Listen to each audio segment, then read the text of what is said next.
Yoo feetan dhageeffadhaa. Yoo feetan hin dhageeffatina.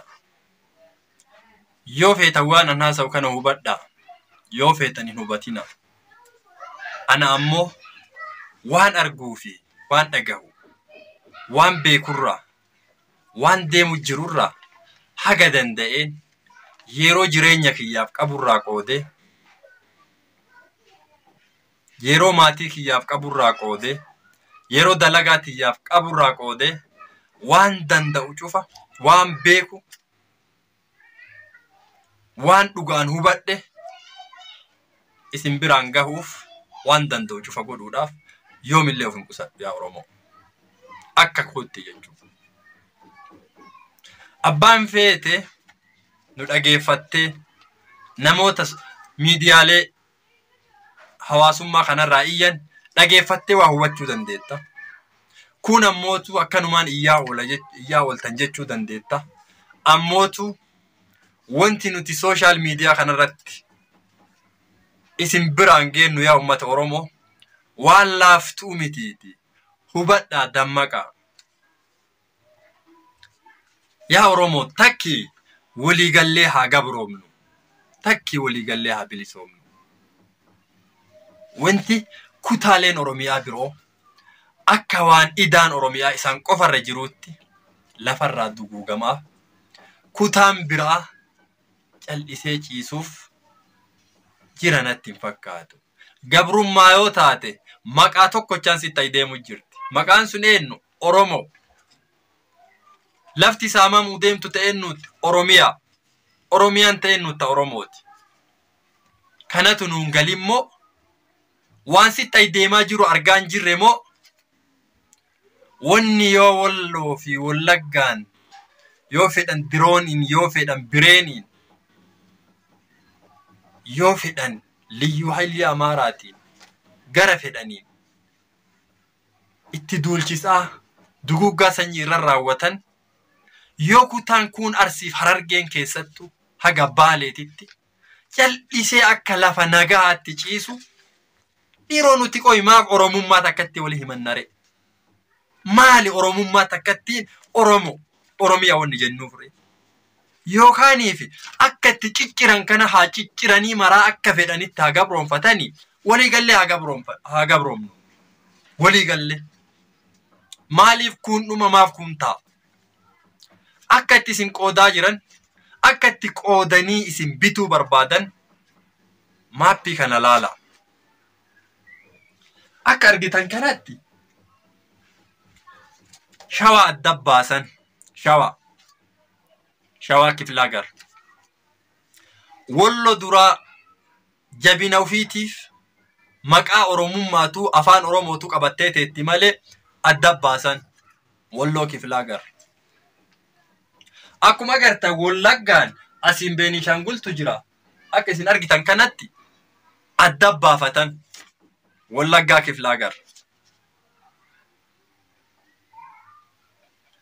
Akka isin agartan kanatti Jimmaa fi Ilubaaboor ammootu maqaa tokko laal. Jimma Ilubaaboor kennaniif. Jimma Ilubaaboor Kiflaa Gar. Tana qabadhu. Akkasii sii moggaasan. Wanti akkana kinoo laali mana mulaalee fakkeessanii sii kaayan ta'a.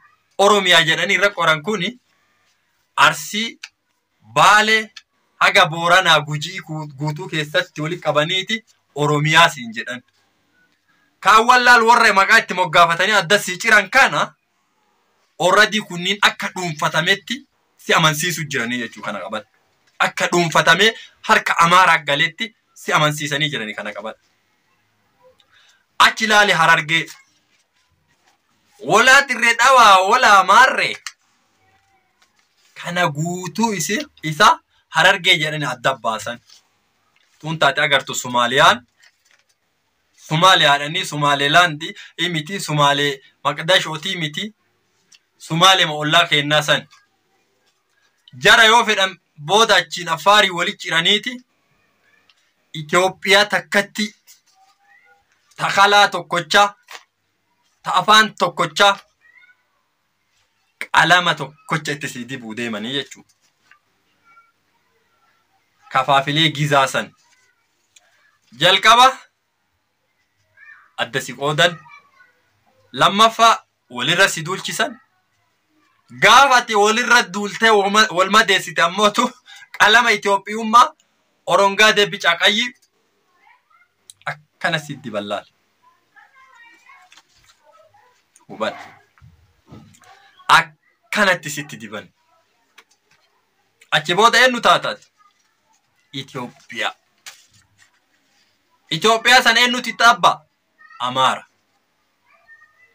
afaan kam dubbatti afaan Amaaraati amantaa kam hordofti Ortodoksii tanaan ala waan biraa himachuu hin dandeettu walubataarra tanaan ala waan biraa himachuu hin dandeettu Itoophiyaa lummuxii tana ilata amma argitan tana asiin dura Abiyyi Ahmadtu Facebook isaa irra ol nuu darbe mormii hedduu itti ka'e social media kanarratti Itoophiyaan Abiyyi ijaaruu barbaadu tanaadhan achi kaanii ammootu ta'amma reefuu isin agarsiise tana ta'amma gargar qoodanii Walloo Shawaa Wallaggaa Ilubaaboor Jimmaa Shawaa Harargee jedhanii maqaa agatti tanaatti isin moggaasan tana gargar ciranii ta garanaaf garasi isin beeksifne tana gaffidan tanayyoo nu dhiisani tanaan gargar qoonnee kaane eegii gargar qoonne achi booda gaafa Wallaggaaf Shawaa wali oofneetiin adda cirree yookiin wallolchiifnee adda cirree akka isaa waliin jiraachuu hin dandeenye goone qalama tokkocha diban achii ka Walloof Shawaa yoo wal dhoofsisee waan garaagaraatii wali buusee akka waliin hin jiraanne godhe amantaa wali buusee Wallo qaraa Islaama dheeni Shawaa wali duulchisee waliin dha'ee irraa ba'e qalama diba akkasuma lafa amma Oromiyaa jedhu ka Arsiin keessa jiru ka Booranni keessa jiru kana ka Baale keessa jiru kanallee asumaani Shawaa waliin dhaya asumaan Harargee waliin dhaya akkana gargar si qoodee si caccabsee qalama wal fakkaataa si dibeeti Itoophiyaa alaabaa takkatti ta afaan takkatti ta amantaa takkatti si ijaaruu deeman sitti himnen dhageettu kun haa bobayu kun haa lafarraa duguugamu ati maraa fi kutaan kun hin kayin lafa gaafa isaan irraa bayan ammootu horofaa kan kee taa'ii eeggadhu sirra hafu sirra naftu tuni waan beekama horofama kan kee taa'ii eeggadhu waggaa tokko sit dhufanii waggaa lama sit dhufanii jaarraa tokko sit dhufanii san akka itti cabiinsi Oromoo amma lola jirtu daddafetti Walloof Wallaggaan halkaniif guyyaa duguuggaa sanyiitu irra geggeeffamaa jira kana tokkoon Oromoo quba qabaadha achi booda kaatee dammalxee hoo wal bira dhaabattee hoo suni murtiin harka kan kee jirti murtiin harka kee jirti haga gaafa Wallaggaaf Walloon cabsee naa dhufuutitti lakki taa'ee asumatti eegaa wanni osoo natti hin bu'in jiruuf jettee yoo diriirfattee teette ofitti ariifachiisu jirtu yoo ammoo asumaa bakkuma jirtu kanaan waan dandeettu diina buqqifte Walloof Wallaggaan gargaaru jirta waliin qabsaa'u jirta kana beek sila maa dagata Oromummaan kun jedhee bar Amaarri kun eenyuun akka ta'e maaf dagannaa maaf irraanfannaa maaliif osoo akka fardaa garana cinaan nu nyaatan cinaan lafuma dheeda Oromoon akka farda maal jechuu baay'inummaan keenya kalaakkoofnu ka miiliyoon akkasiisu maali faayidaan isaa maali mee gootummaan Oromoo tafaarsinu sun Oromoon goota Oromoon kakkasii akka jennu sun meeti maali faayidaan isa?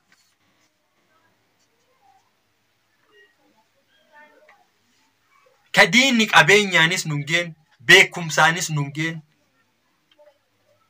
baay'inaanis nungeen yeroo cufa nu boochisuuf yeroo cufaa maarri akkana nu godhe naftanyaan akkana qaanfanneeyyu maaf nuti jara akkas goonee jaran boochifne no maalidha nu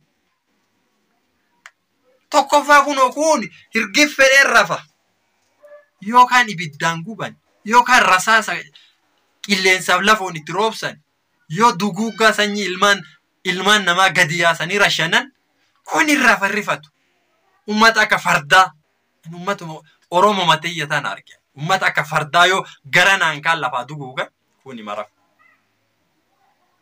maaltu nagaye haga isa bira balaan dhufee mana isaa mataan ol seenutti maal jechuun dhiiroo ammoo balaan amma akkanatti Itoophiyaa boba'e kuni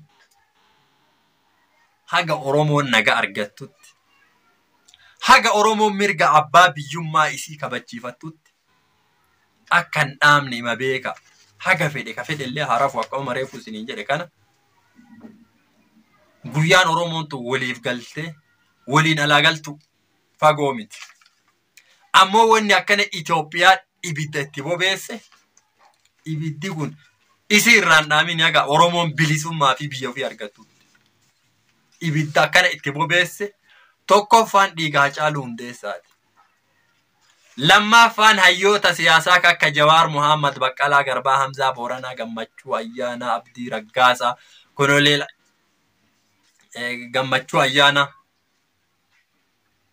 hayyoota akkanaa kana badii tokko malee hidha guuranii cubbuun irra taa'an kana. Sadaffaan ka akka abukaatoo Oromoo ka ummata Oromootiif dhaabate Abdul Jabbaar Hussein akkan taanetti nyaatanii haqa isaatis dhossu haga hatti Haacaaluu Hundeessaatiif haitti ka akka Abdul Jabbaar Hussein baatutti haga Jawaar Muhammad fa dhugaa isaanii argatanii bahanitti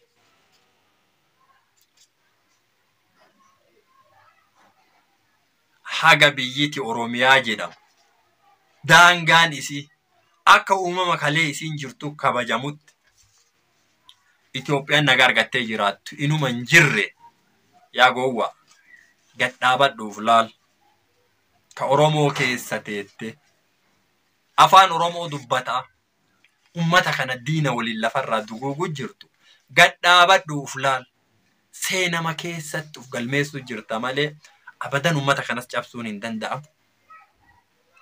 Lafa Oromiyaa tanas akka amma qircattan kana qircuun hin danda'amu. Ifaaje mateessanii fi maqaa keessan akka maqaa Minilikiif maqaa Goobana Daaceesanitti lafa kaawwachuuf deemtan malee Oromoollee cabsuun hin danda'amu. Oromiyaas cicciruun hin danda'amu. Kana jala murtanii beekuu qabaattan. Dhaloota amma ibidda hidhachuuf murteeffate kana dhiisi ila dhaloonni kun harka qullaa akkanatti taa'e abadan isin inuma Oromiyaa ciccirtanii akka feetan sanitti Amaaraa qircitanii Oromoo garadii galchitanii Amaaraaf amma booda gabrooman inuman deebine tana jala murii itti nyaadhu itti dhuginatu siif hima inuma hin deebine sun tana beek gowwaan hadha yookaaniif shawaa angoomsaa abbaan biyya tanaa shawa jedhaniitiin muka siffe'anii olii gassi oofani miidiyaa irraa afaan bantee Oromoo burjaajessaa ooltu inuma mootomnelle Oromiyaa angoomtu malee shawaan angoomtus hin jirtu kana beekuun ummata keessan faanaa mataa keessan fuula keessan deeffadha. Biyyiti tun tashawaati gootota shawaattu ijaare kakka Goobana Daaceettu ijaare isin angoomsina nu waliin dhaabadhaan Sistemuma gaafa goobana daaceetti fayyadamanii kaaniin hadhassi fayyadamu jiranii. Gad dhaabadhu. Bakka goobanni daacee dhaabate san hin dhaabatini. Bakka jeneraal Tulluunfa dhaabate hin dhaabatin. Gad dhaabadhu. Oromiyaa malee Shawaan jedhamtu hin jirtu. Oromiyaa malee Wallaggaan adda baanan hin jirtu. Oromiyaa malee Harargeen adda baanan hin jirtu. Oromiyaa malee Walloon addatti waaman sun hin jirtu. Ilubbaaboriif Jimmaan baanan hin jirtu. Kaartaan Oromiyaa diqqoma irraa caccabu kun abadan inuma milkoofne kana dhaloonni kumuu beekuu qabaata. Beekuu qofa osoo hin taane gabbahee waan qabuun waan beekuun falmatuun dirqama. Dhaloota tokko tokkoon yookaaniif maqaan keetis, aadaan keetis, afaan keetis, eenyummaan keetis cicciranii si facaasuuf deeman. Cicciranii achi qalama tokkocha si dibuu deeman. Qalamni si diban orongaadee bicaa qayyi hagan. Eenyummaa kan kee namni eenyummaa kee sitti qabu, abbummaa namni sitti qabu Amaara ta'aa jira. Kanuma kana hubachuun barbaachisa. Wanni nuti miidiyaa kanarraa isinitti iyyinu tanuma waan biraa wanni isin qaraanu takka illee hin jirtu. Walloof Wallaggaan duguuggaa sanyii xurratti geggeeffamu jira. Ol ka'i Oromoo dammaqi bakka jirtuun bira dhaabadhu waan qabduun deeggar. Doofaa gadi yaasanii muummicha ministeeraa bira dhaabatuu fi maarree taanaa fi beekamtii isaaf kennina jedhu hin dhagahin kijiba wanni inni mooyatee galees hin jirtu. Mooyatamee galee addunyaa bakka mara olii gaffiiganii kadhachuutti nu dhaqqabatti jiran. Wanni nuti Tigree bira dhaabanneefis waan beennuuf Tigreen gaafa ofii olaantummaa hagas geettu san qabdu. Biyya sanitti monofolii hagas geettu san qabdu. Gara feeteen kafeete tumtee kafeete hiitee kafeete ajjeeftee hafuura baafachuu uummata urgite sun daangaa Oromiyaa diqqoo san ittiin buune. Xiqqoo tan. Kana hubachuun barbaachisa. Lafti teenna Oromiyaan eessarraa haga eessaa akka taate dhaloonni Oromootu bara sirna TPLF keessa bare. Tanaaf TPLF waliin dhaaban.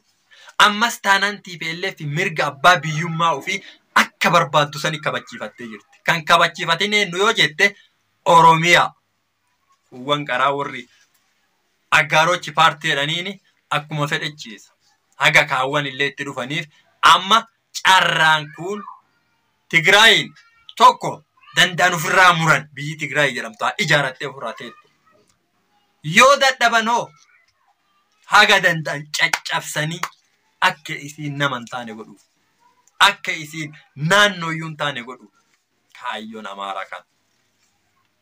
Ammoo dubbii wal miliquun isii afaan jirtu. Naannoo Amaaraa jedhan kun osoo naannolee biraa balleessu jedhu ofii bada.